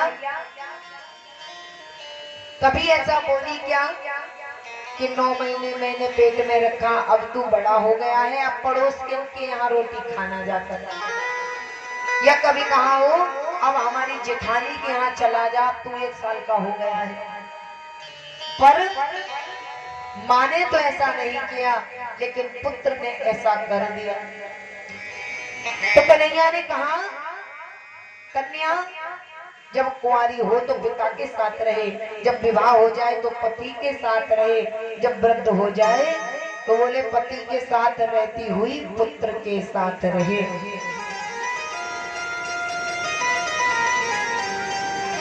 तो यहाँ पर जैसे ही उपदेश दिया, गोपियों ने कहा कन्हैया हो गई बात पूरी, कह लिया तुमने जो कहना था, अब मेरी बात सुनो। तो गोपियों ने क्या कहा? गोपी बोली कन्हैया एक नए जोड़े की शादी हुई, बोले नववधू थी, उसका पति विदेश में काम करता था, और बोले विदेश में काम करता हुआ उसने छुट्टी ली और उसकी शादी हो गई।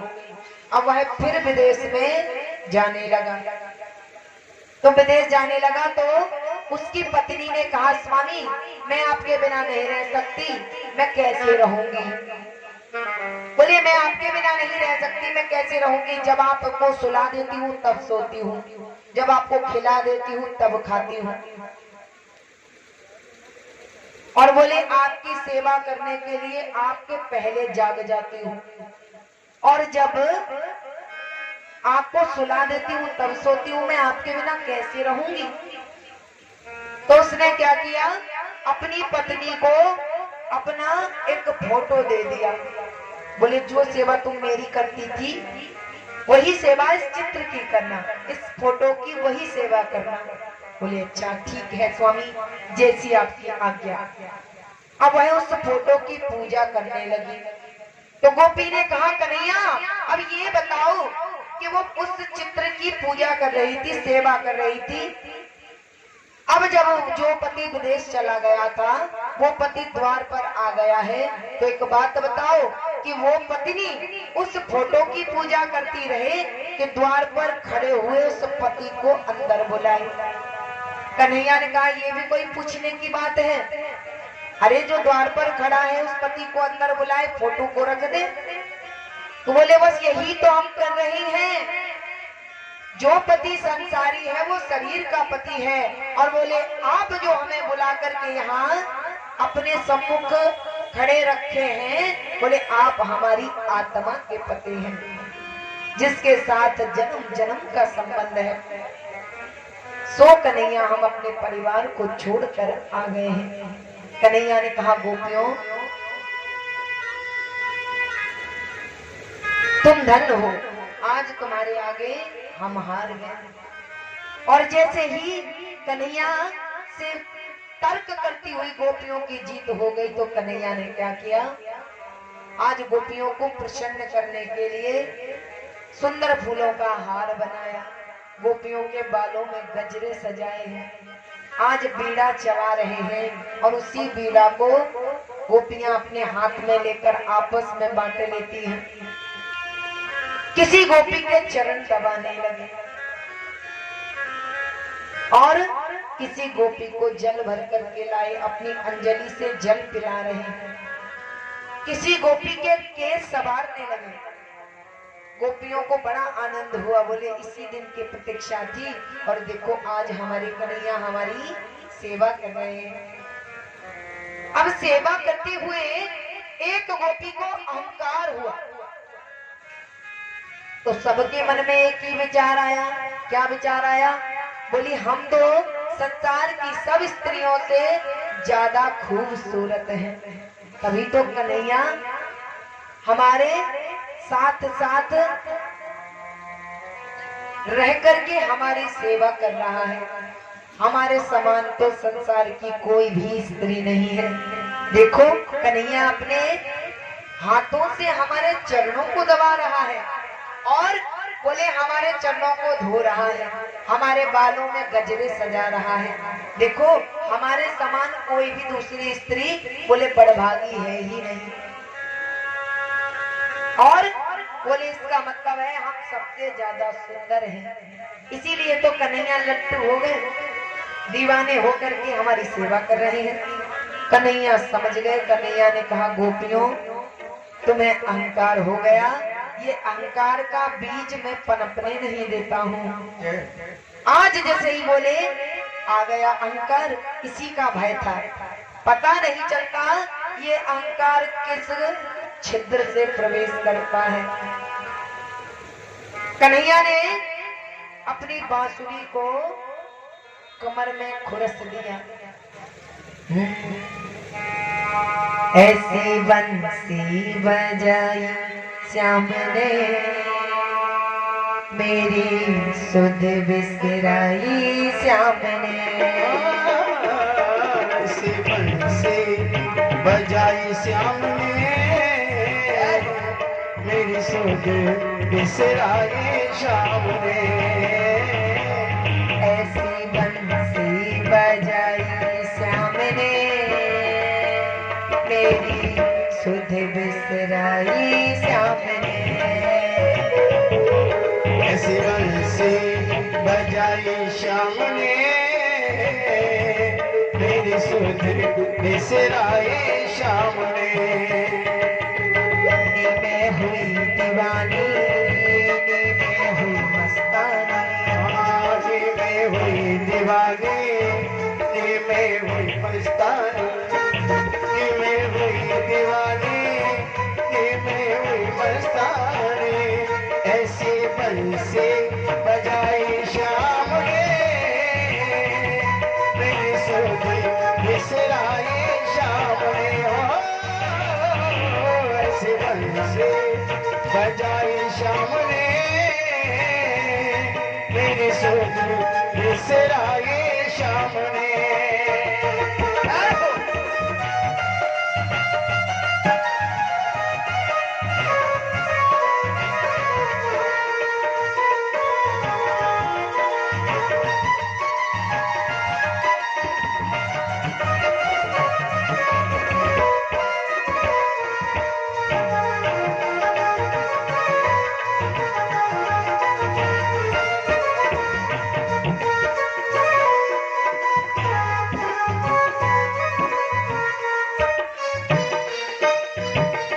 बंसी की धुन जब पड़ी कानन में नींद न आई श्याम मेरे नैन में। बंसी की धुन जब पड़ी कानन में नींद न आई श्याम मेरे नैन में। बंसी की धुन जब पड़ी कानन में नींद न आई श्याम मेरे नैन में। नींद आई श्याम मेरे नैन में। नींद न आई श्याम मेरे नैन में। नींद आई श्याम मेरे नैन में। मेरी निंदिया मेरी निंदिया मेरी निंदिया उड़ाई श्याम ने मेरी सुध बिसराई श्याम ने। बंसी बजाई श्याम ने मेरी सुध बिसराई श्याम ने। नी में हुई दीवानी नी में हुई मस्तानी। मस्तानी नी में हुई दीवानी नी में हुई मस्तानी।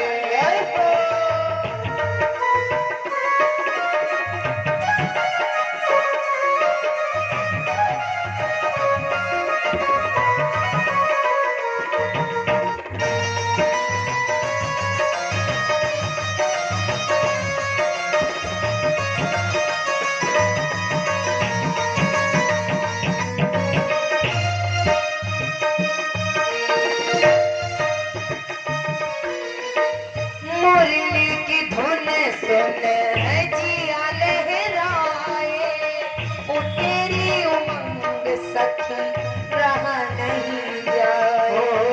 मुरली की धुन सुन दिया लहराए ओ तेरे उमंग राह नहीं जाए। मुरली की धुन सुन जिया लहराए ओ तेरी उमंग सखी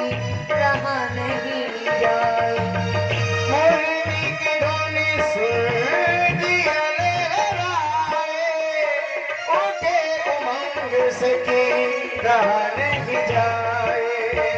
ओ तेरी उमंग सखी रहा नहीं जाए, ओ तेरी उमंग सखी रहा नहीं जाए। ऐसे ऐसी मस्ती, राधे ऐसी मस्ती चढ़ाई श्याम ने मेरी सुध बिसराई श्याम ने। ऐसे मस्ती चढ़ाई श्याम ने मेरी सुध बिसराई श्याम ने। नी में हुई दीवानी, नी में हुई मस्तानी, नी में हुई दीवानी, नी में हुई मस्तानी।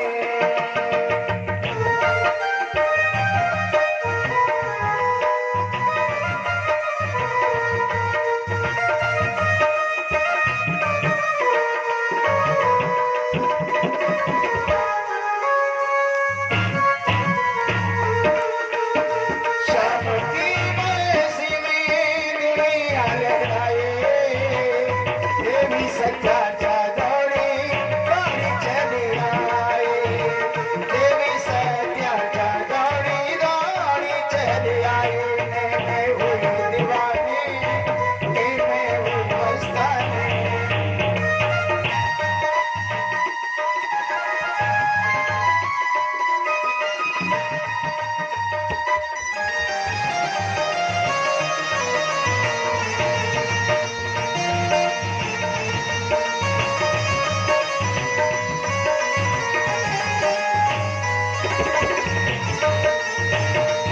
ऐसे बल से बजाए श्याम ने बिसराए श्याम ने।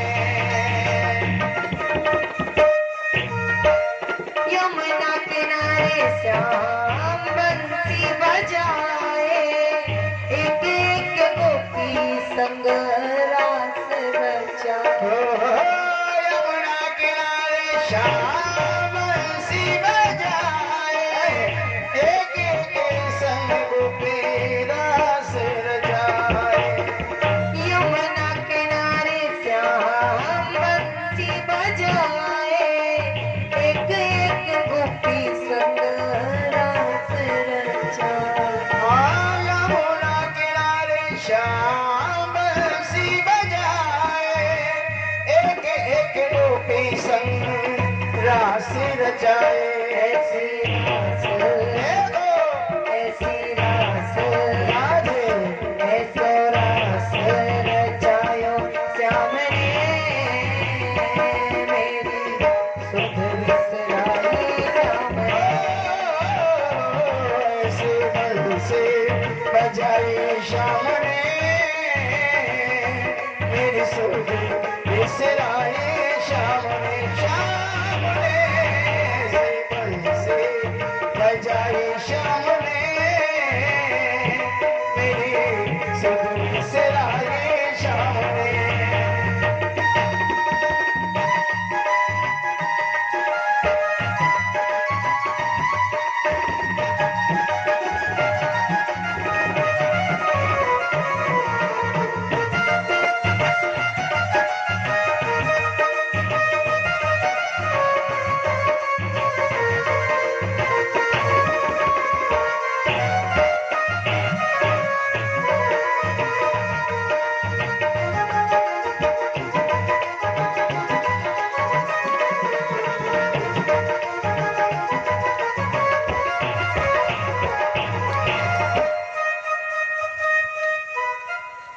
बोलिए कृष्ण कन्हैया लाल की।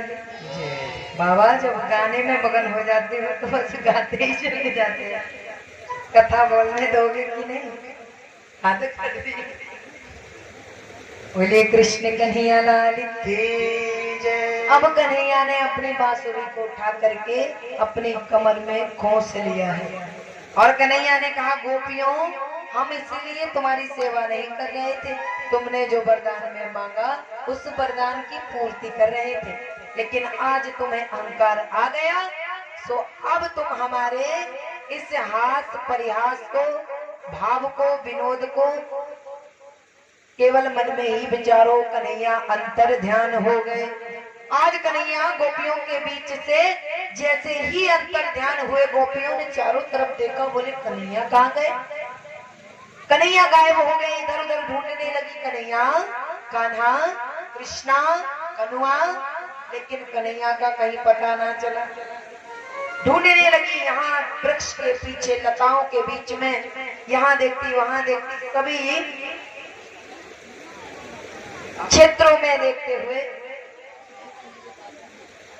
तो गोपियों ने जब देखा कन्हैया कहीं ना मिले, तो इधर उधर खोजने लगी। खोजते खोजते गोपियां जंगल में जाने लगी। अरे कन्हैया कहाँ चले गए सखी? खोजते खोजते कहाँ पहुंची? बोले तुलसी मैया के पास पहुंची, और तुलसी मैया से बोली, कश्चिद तुलसी कल्याणी गोविंद चरणा प्रिय सहताली कुलर्विप्र दृष्टस्तोति प्रियोच्युतः। बोले हे कन्हैया की प्रिया तुलसी, मुझे बताओ क्या तुमने कन्हैया को देखा? तुम्हारे बिना तो वे प्रसाद भी ग्रहण नहीं करते। आज अगर तुम बता दोगी तो मेरा भला हो जाएगा। क्या तुमने कन्हैया को देखा? तुलसी ने कहा मैंने नहीं देखा, मैंने दर्शन भी नहीं किया, पता नहीं कहाँ चले गए। अब गोपियां आगे बढ़ी हैं और तुलसी से पूछने के बाद उन गोपियों ने और भी वृक्षों से पूछा, हे पीपल, हे पाकड़, हे बरगद, तुमने क्या कृष्ण को देखा? सबने कहा मैंने नहीं देखा, और ना ही वे यहाँ से निकले हैं। बोले पता नहीं हमारे प्रियतम, हमारे प्राण धन पता नहीं कहाँ छोड़कर चले गए। खोजती जा रही है जंगलों में, चलते चलते उन्होंने कन्हैया के पैरों के निशान देखे। बोले देखो गोपी, कन्हैया यहाँ से गए हैं। पैरों के निशान के साथ साथ चलने लगी। अरे गोपी देखो, यहाँ से 4 पैर हो गए, एक गोपी भी साथ में गई है। थोड़ी दूर चलते चलते क्या देखा? बोले 2 पैर गायब हो गए। बोले यहाँ जरूर कन्हैया ने उस गोपी को गोद में उठा लिया होगा। थोड़े और आगे बढ़े, देखा एक पत्थर पर फूल पड़े थे। बोले यही बैठकर उस गोपी के बालों में गजरा लगाया होगा। थोड़ी और आगे बढ़ी, बोले यहाँ पर देखो केवल अंगुलियों के निशान है, यहाँ खड़े होकर के कुछ उछल करके फूल तोड़े होंगे। पीछे पीछे चलती जा रही हैं उन निशानों के। अब गोपियों ने आपस में विचार किया, बोली सुनो, अगर अपन कन्हैया के पीछे पीछे चलते रहे और हमारे कन्हैया घने जंगल में चले गए, उनके पैरों में कांटे लग जाएंगे, हमें यहाँ से लौट जाना चाहिए। अब यहाँ पर गोपियां कन्हैया को छोड़ करके उस घने जंगल में ना जाकर लौट करके यमुना किनारे आ गई, और यमुना किनारे आकर के एक साथ गोपियां रुदन करने लगी, और रुदन करते हुए विरह के कारण कहने लगी, हाँ नाथ रमण प्रेष्ठा काशी काशी महाभुज दास्यस्ते कृपणाय में सखे दर्शन सन्निधिम। रो करके कहने लगी, हाँ नाथ रमण प्रेष्ठ, हे नाथ हमारे साथ रमण कीजिए, हमसे पुनः आकर मिलिए। हे महाभुजाओं वाले, हे योगियों में योगी, हे कृष्ण हम पर कृपा कीजिए और हमसे आकर के पुनः मिलिए। ऐसे प्रार्थना करते हुए बोली, हमसे आकर मिलिए, बार बार प्रार्थना की है और रोने लगी और एक साथ एक गीत को गाया। बोले जिसे भी भगवान का दर्शन करना हो और वो इस गोपी गीत का रात्रि में गायन करे, तो बोले उसे कृष्ण भगवान के दर्शन हो जाते हैं। कौन सा गीत? बोले 19 श्लोकों का गोपी गीत। आइए हम सब भी इस गोपी गीत का गायन करते हैं, जो कृष्ण की प्राप्ति कराने वाला है। सभी भाव से इस गोपी गीत का गायन करेंगे। सभी अपने सरों को ढक लें। इस गोपी गीत को गाने के लिए, क्योंकि भगवान को ये गीत अति प्रिय है। और बोले इस गीत को गाने के लिए गोपी भाव बनाना पड़ता है। ये गोपी गीत जो है भगवान को सबसे अधिक प्रिय है। जितने भाव से गाओगे भगवान उतने जल्दी प्रसन्न होगा।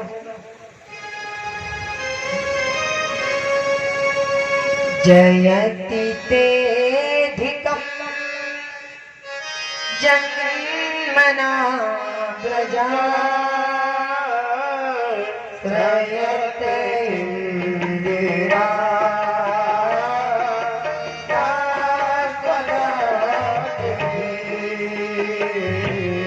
दैते देशता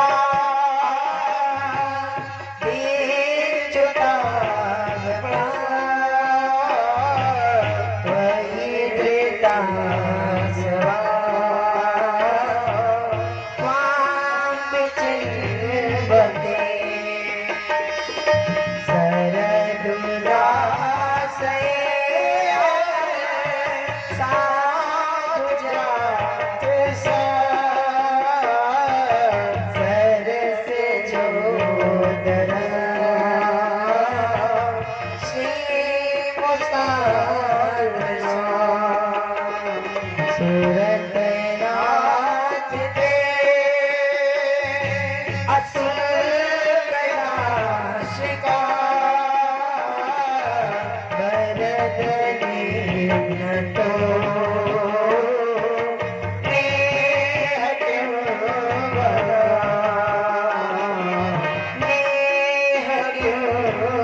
कृष्ण कन्हैया लाल की। बोले 19 श्लोकों में गोपियों ने ये गोपी गीत भगवान को प्रसन्न करने के लिए गाया।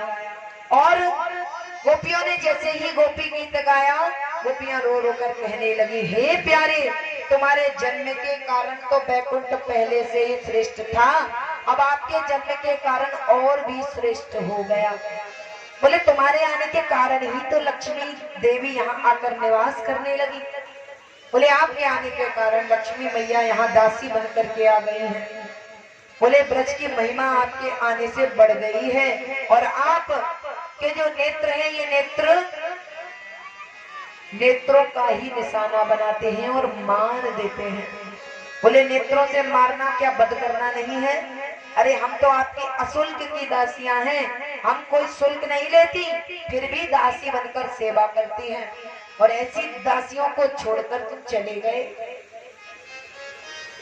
हे यदुनंदन, हमसे पुनः आकर मिलिए, ऐसे जब प्रार्थना की है रो रो कर, तो उसी समय बोले कन्हैया उन गोपियों के बीच से प्रकट हो गए। बोलिए कृष्ण कन्हैया लाल की जय, जय श्री राधा रानी सरकार की जय। आज कन्हैया उन गोपियों के बीच में ही जैसे ही प्रकट हुए तो कोई गोपी तो कन्हैया को मारने लगी, और कोई गोपी उल्टा सीधा कहने लगी, तुमको शर्म नहीं आई, हमें छोड़कर चले गए।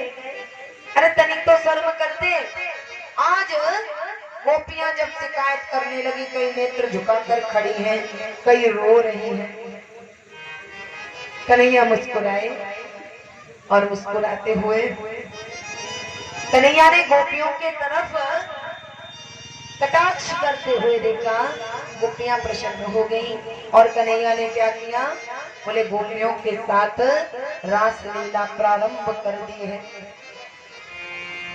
और जैसे ही रास लीला प्रारंभ करने का समय आया तो कन्हैया ने जितनी गोपियां थी उतने ही अपने स्वरूप बनाए, और घेरा बना करके गोपियों के साथ रास लीला करने लगे।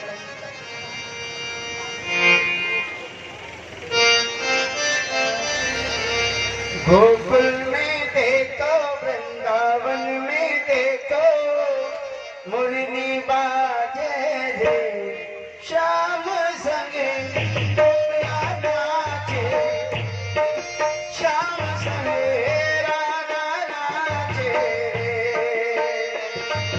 गोकुल में देखो, वृंदावन में देखो, मुरली बाजे रे,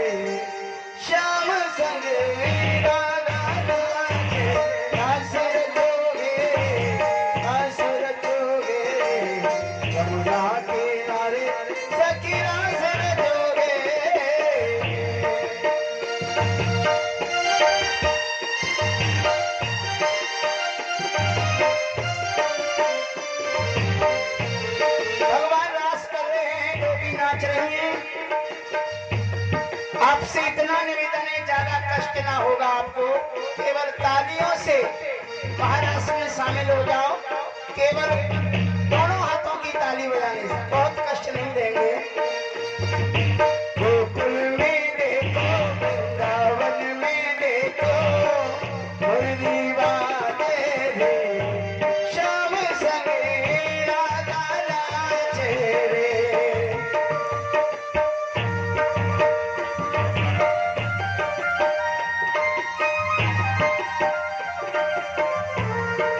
राधा नाचे, कृष्ण नाचे, नाचे गोपी जन। राधा नाचे, कृष्ण नाचे, नाचे गोपी जन। मन मेरो बन गयो सखी पावन वृंदावन। मन मेरो बन गयो सखी पावन वृंदावन। गंगा नाचे, यमुना नाचे, नाचे नदी जय। गंगा नाचे, नाचे नाचे नाचे, ओ गंगा नाचे, यमुना नाचे, नाचे नदी जय। मन मेरो बन गयो सखी पावन वृंदावन।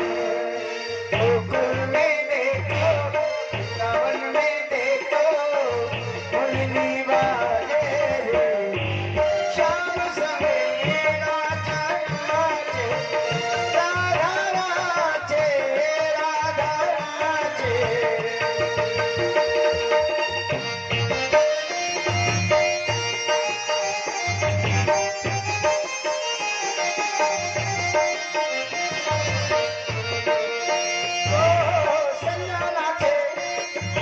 नाचे नाचे, चंदा नाचे नाचे, चंदा नाचे, सूरज नाचे, नाचे तारागणी। चंदा नाचे, सूरज नाचे, नाचे तारागणी। मन मेरो बन गयो सखी पावन वृंदावन। राधा नाचे, कृष्ण